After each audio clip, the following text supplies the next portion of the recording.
रात को 10 बजे का समय है प्यारे बच्चों। मैं तो घर चला गया था, लेकिन पब्लिक की भारी डिमांड, ब्रांच अकाउंटिंग सर करवा दीजिए, कल का पेपर है। पूरा शेड्यूल पैक था, आज पूरे दिन बहुत सारी वीडियोस बनाई, वन शॉट्स बच्चों के लिए। ब्रांच रह गया था, कहीं ना कहीं दिल में कसक थी, मन नहीं माना। मैं आ गया हूँ रात को आपके लिए ब्रांच अकाउंटिंग लेकर के, बहुत जल्द आपके सामने लाइव भी हाजिर कर देंगे। अभी कर रहा हूँ रिकॉर्डिंग। अगर आपको लगे आपके सर थोड़े से भी एफर्ट्स कर रहे हैं आपके लिए, इस वीडियो पर एक सब्सक्राइब जो भी बच्चा देखे वो ज़रूर करे। यही हमारी मोटिवेशन है और हमें कोई परचेज कंसिड्रेशन नहीं चाहिए। मैं पूरा ब्रांच कॉन्सेप्ट आपको रिवाइज करवा दूंगा इस वीडियो के अंदर, और क्वेश्चंस प्रैक्टिस भी करा दूंगा। तो अगर आपने ब्रांच अकाउंटिंग देखा ही नहीं है तो टेंशन मत लो, इस वीडियो को अंत तक देख जाओ। आप एग्जाम में ब्रांच अकाउंटिंग के क्वेश्चन को पार लगा दोगे, उसकी नैया पार हो जाएगी, बिल्कुल कोई चिंता वाली बात नहीं रह जाएगी। चलिए जी, तो शुरू करते हैं बिना किसी देरी के प्यारे बच्चों। Let's start without wasting a micro second. ये लो जी, ब्रांच में 3 प्रकार की ब्रांच हमारे पास होती है, इंडिपेंडेंट ब्रांच, फॉरेन ब्रांच और डिपेंडेंट ब्रांच। सबसे पहले इंडिपेंडेंट ब्रांच जाना ज़रूरी होता है। बहुत सारे टीचर्स मिस्टेक करते हैं, पहले डिपेंडेंट पढ़ाते हैं, इंडिपेंडेंट नहीं आती, तो लॉजिकली बच्चे को डिपेंडेंट कभी नहीं आ सकती। इंडिपेंडेंट यानी वो ब्रांच जो अपने डिसीजंस खुद लेती है, अपने बुक्स ऑफ अकाउंट्स खुद मेंटेन करती है सेपरेट।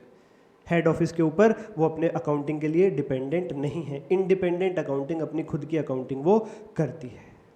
तो सर जो हेड ऑफिस और इंडिपेंडेंट ब्रांच के बीच के ट्रांजैक्शंस हैं, उसके लिए हेड ऑफिस की बुक्स में ब्रांच और इंडिपेंडेंट ब्रांच की बुक्स में हेड ऑफिस अकाउंट खोला जाता है और आपस की ट्रांजैक्शंस को भी वो रिकॉर्ड करके चलते हैं।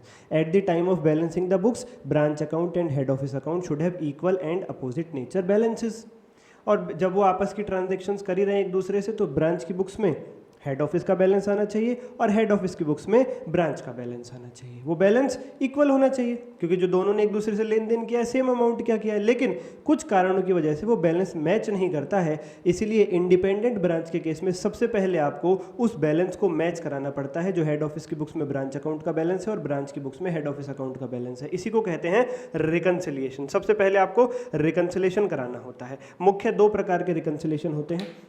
हेड ऑफिस ने गुड्स भेजे ब्रांच को, तो हेड ऑफिस ने अपने यहाँ से गुड्स भेजने की एंट्री कर दी, branch account debit to goods and to branch account, पर वो भी रास्ते में ब्रांच के यहाँ रिसीव नहीं हुए, तो ब्रांच की बुक्स में रिसीव की एंट्री आप कर दोगे, वही रिकंसिलिएशन है। बिल्कुल इसी प्रकार से हेड ऑफिस ने कुछ कैश भेज दिया, तो हेड ऑफिस ने एंट्री कर दी branch account debit to cash, पर वो रास्ते में पहुंचा नहीं अभी, तो ब्रांच के यहाँ कोई एंट्री हुई नहीं है, आप उसको रिसिप्ट की एंट्री पास कर दोगे, cash account debit to head office. आप इसी को रिकंसिलेशन करना कहते हैं। इसके बाद क्या होगा, जो एंट्री यहाँ थी वो वहाँ भी मौजूद हो जाएगी और प्यारे बच्चों रिकंसिलेशन हो जाएगा, अमाउंट मैच हो जाएगा। ये होता है इंडिपेंडेंट ब्रांच के सॉल्यूशन का सबसे पहला स्टेप। सर अगर ब्रांच ने भेजे हो हेड ऑफिस को और वो रास्ते में हो, तो हेड ऑफिस एंट्री पास करेगी।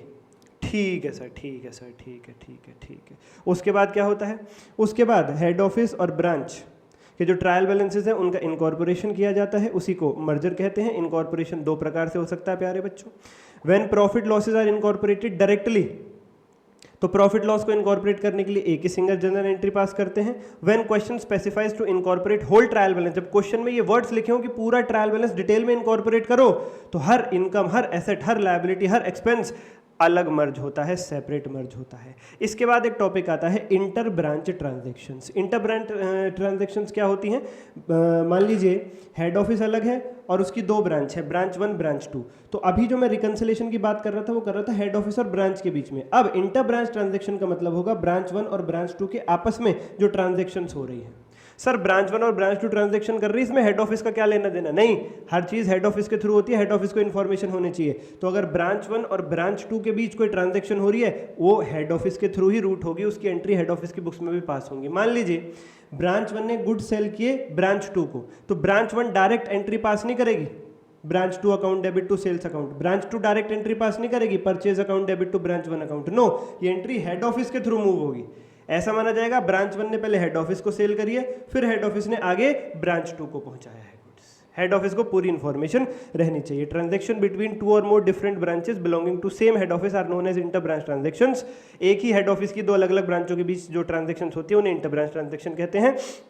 For the purpose of keeping control over the transactions, entries are routed through the head office account in the branches book. और ब्रांचेस की बुक्स में हेड ऑफिस अकाउंट के थ्रू ही एंट्री रूट होती है, head office को ही बिचौलिया mediator बनाया जाता है। ठीक है सर। तो हेड ऑफिस और ब्रांच सभी के यहाँ एंट्रीज पास होती हैं, भले ही ट्रांजैक्शन दोनों ब्रांच के ही बीच में क्यों ना हो रही सी। बच्चों अगला मुद्दा आता है फॉरेन ब्रांच, जो हमारा सेकंड टॉपिक है ब्रांच अकाउंटिंग के अंदर, foreign branch. The branch operating outside of India is called foreign branch. Bharat के बाहर की ब्रांच कहलाती है foreign branch. Head office India में है, ब्रांच बाहर है, विदेश में है, that is called foreign branch. तो फिर क्या होगा, फॉरेन ब्रांच की अकाउंटिंग फॉरेन की वो अपनी करेंसी में चल रही होगी, उसकी ट्रांजैक्शन उस देश की करेंसी में हो रही होगी जहां पे वो है, और साल के एंड में वो क्या करती है, वो अपना उसी करेंसी में, विदेशी करेंसी में बना हुआ ट्रायल बैलेंस हेड ऑफिस को पहुंचाती है। फिर हेड ऑफिस को क्या करना पड़ता है, हेड ऑफिस को वो ट्रायल बैलेंस अपने यहाँ इनकॉर्पोरेट करना पड़ता है। ओहो हो, before incorporating the branch trial balance has to be converted into Indian currency. और वो ट्रायल बैलेंस तो विदेशी करेंसी में बना हुआ है, तो पहले उसे रुपीज में कन्वर्ट करना पड़ेगा, फिर इनकॉर्पोरेशन होगा हेड ऑफिस के ट्रायल बैलेंस के साथ उस दूसरे करेंसी में बने हुए ट्रायल बैलेंस का। और कन्वर्जन कैसे होता है, जो विदेशी ब्रांच फॉरेन ब्रांच का ट्रायल बैलेंस आया है विदेशी करेंसी के अंदर, फॉरेन करेंसी में जो बना हुआ है, उसमें जो ओपनिंग बैलेंस है वो ओपनिंग रेट पे कन्वर्ट हो जाएंगे, क्लोजिंग रेट पे, और इनकम एक्सपेंस एवरेज रेट पे। If specific rate on date of transaction is given, use such a rate of conversion. अगर किसी ट्रांजैक्शन का डेट का रेट ही दे रखा है, जिस दिन वो ट्रांजैक्शन हुई तो वही वाला रेट ले लो, फिर ओपनिंग क्लोजिंग एवरेज छोड़ो। The difference after conversion is posted to exchange difference account. जो भी ट्रायल बैलेंस को कन्वर्ट करने के बाद, डॉलर से रुपये में कन्वर्ट करने के बाद डिफरेंस आएगा, वो एक्सचेंज डिफरेंस अकाउंट में चला जाएगा। If balance related to any item is available in the other entities books, don't convert, just use that balance. अगर हेड ऑफिस के यहाँ पे बैलेंस दे ही रखा आपको ब्रांच का, तो भाई कन्वर्जन मत करो, फिर कोई कन्वर्जन करने की जरूरत नहीं है आपको किसी रेट पे। फिर हेड ऑफिस की बुक्स में जो ब्रांच का बैलेंस है वो एज इट इज उठा लो दूसरे की बुक्स से, कोई रेट यूज मत करना वहां पे कन्वर्जन। कहने का मतलब ये है, अगर कन्वर्टेड बैलेंस कोई दे रखा है, ऑलरेडी डॉलर से रुपीज कन्वर्टेड अवेलेबल है, मान लीजिए जो ब्रांच का ट्रायल बैलेंस है जो डॉलर में बना हुआ है, उसमें हेड ऑफिस का बैलेंस आ रहा है $10,000, और हेड ऑफिस की बुक्स में जो ट्रायल बैलेंस है उसमें ब्रांच अकाउंट का बैलेंस आ रहा है मान लीजिए ₹8 लाख, तो कोई कन्वर्जन करने की जरूरत नहीं, कोई रेट यूज करने की जरूरत नहीं, सीधा 8 लाख रुपए बैलेंस है, बात खत्म, कन्वर्टेड है ऑलरेडी आपके पास। Commission will be first calculated in the currency of the country in which the person receiving commission is operating and then conversion is done. अगर कमीशन की चर्चा क्वेश्चन में है तो कमीशन पहले कौन सी करेंसी में कैलकुलेट होगा, of the country in which the person receiving commission is operated. मान लीजिए फॉरेन ब्रांच के मैनेजर को कमीशन मिल रहा है, तो उसका कमीशन पहले डॉलर में कैलकुलेट होगा, उसका जो कमीशन कैलकुलेट होगा वो डॉलर में कैलकुलेट होगा, और फाइनल उसका कमीशन निकल जाने के बाद वो रुपीज में कन्वर्ट होगा। आप ये गलती मत कर देना, क्वेश्चन में दे रखा उसका कमीशन कैलकुलेट कर लो, सीधा रुपीज में ही कैलकुलेट कर लो, नहीं, ब्रांच मैनेजर है, फॉरेन ब्रांच का मैनेजर है, पहले उसका कमीशन डॉलर में कैलकुलेट होके फिर कन्वर्ट होगा रुपीज में। और आखिरी, last but not the least प्यारे बच्चों, डिपेंडेंट ब्रांच। जो ब्रांच अपने खुद के बुक्स ऑफ अकाउंट मेंटेन नहीं करती है, that is called dependent branch, जो डिपेंडेंट है हेड ऑफिस के ऊपर अपनी अकाउंटिंग के लिए। 3 प्रकार से डिपेंडेंट ब्रांच की अकाउंटिंग हो सकती है, debtor method, stock and debtor method, और ट्रेडिंग P&L या जिनको कहूं final accounts method. Net profit किसी भी मेथड से सेम ही आएगा, आप डेटर मेथड लगाओ, स्टॉक एंड डेटर मेथड लगाओ या ट्रेडिंग P&L मेथड लगाओ, बैलेंस सेम ही आना है। डेटर मेथड में क्या है, एक सिंगल ब्रांच अकाउंट बनाया जाता है हेड ऑफिस की बुक्स में, और जितनी भी ट्रांजैक्शंस हुई हैं वो उस ब्रांच अकाउंट के थ्रू ही मूव करेंगी, और कुछ भी नहीं करना। हाँ, अगर कुछ क्वेश्चन में डाटा मिसिंग है तो डेटर अकाउंट बना लो। डेटर अकाउंट कैसे बनता है, opening balance to balance BD, जो और सेल कर दी टू सेल्स अकाउंट, जो वहां से पैसा आ गया बाय बैंक अकाउंट, जो वहां पे बैड डेट हो गई बाय बैड डेट अकाउंट, और क्लोजिंग बैलेंस लास्ट में बाय बैलेंस CD। ठीक है सर, इसी प्रकार से स्टॉक एंड डेटर मेथड होता है। ये डेटर मेथड का ही एक डिटेल्ड वर्जन है, अगर क्वेश्चन के अंदर डेटा ज्यादा है तो आपको निम्नलिखित अकाउंट बनाने पड़ सकते हैं। ऐसे केस में केवल एक ब्रांच अकाउंट बना के बात नहीं बनती, अलग अलग लेजर अकाउंट्स बनाए जाते हैं ब्रांच रिलेटेड ट्रांजैक्शंस के लिए।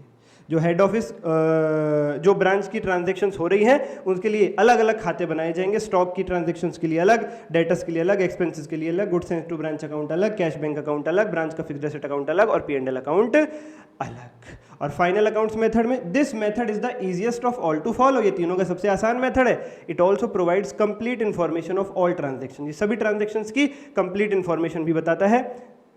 Under this method trading and P&L account is prepare to find out net profit loss. इसमें तो हम ट्रेडिंग P&L अकाउंट बना लेते हैं, और ट्रेडिंग P&L तो 11वीं क्लास से बना रहे हो, कुछ दिक्कत ही नहीं है। Trading account to opening stock, to purchase, to direct expense, और अपना to GP by sales by closing stock, sale purchase return minus कर लेते हैं उनमें से ही, फिर GP कैरी फॉरवर्ड होकर P&L में, उसमें से indirect expense minus two net profit, वही है। फाइनल अकाउंट्स मेथड तो कुछ है ही नहीं, सिंपल, जो 11वीं क्लास से कर रहे हो। तो कॉन्सेप्चुअल चर्चा यहाँ पे समाप्त होती है। चलिए प्यारे बच्चों, सब्सक्राइब जरूर कीजिए अगर आपको लग रहा है थोड़ी बहुत मेहनत हो रही है तो। अब क्वेश्चन के लिए क्या करना है बच्चों, आपको वीडियो के डिस्क्रिप्शन में चले जाओ, पीडीएफ भी मिलेगी और जो क्वेश्चन करना है इंडिपेंडेंट ब्रांच का फुल फ्लैश सब कवर हो जाएगा, उसका लिंक भी नीचे डिस्क्रिप्शन में मिल जाएगा। डिस्क्रिप्शन में एक लिंक और दूंगा ब्रांच की पूरी प्लेलिस्ट का। अगर किसी भी बच्चे का ब्रांच का कोई भी क्वेश्चन रहता है, स्टडी मटेरियल का, इलस्ट्रेशन हो, प्रैक्टिकल हो, इंडिपेंडेंट ब्रांच हो, डिपेंडेंट ब्रांच हो, फॉरेन ब्रांच हो, कुछ भी हो, उस लिंक पे क्लिक करना, आपको पूरे के पूरे ब्रांच के लेक्चर्स मिल जाएंगे। अपना जो भी क्वेश्चन आपको ढूंढना हो आराम से करिएगा, किसी भी क्वेश्चन में कोई दिक्कत हो। चलिए, कोई दिक्कत हो कमेंट करके बताइएगा। आज के लिए इतना ही। थैंक यू प्यारे बच्चों, सब्सक्राइब जरूर करो जरूर करो जरूर करो।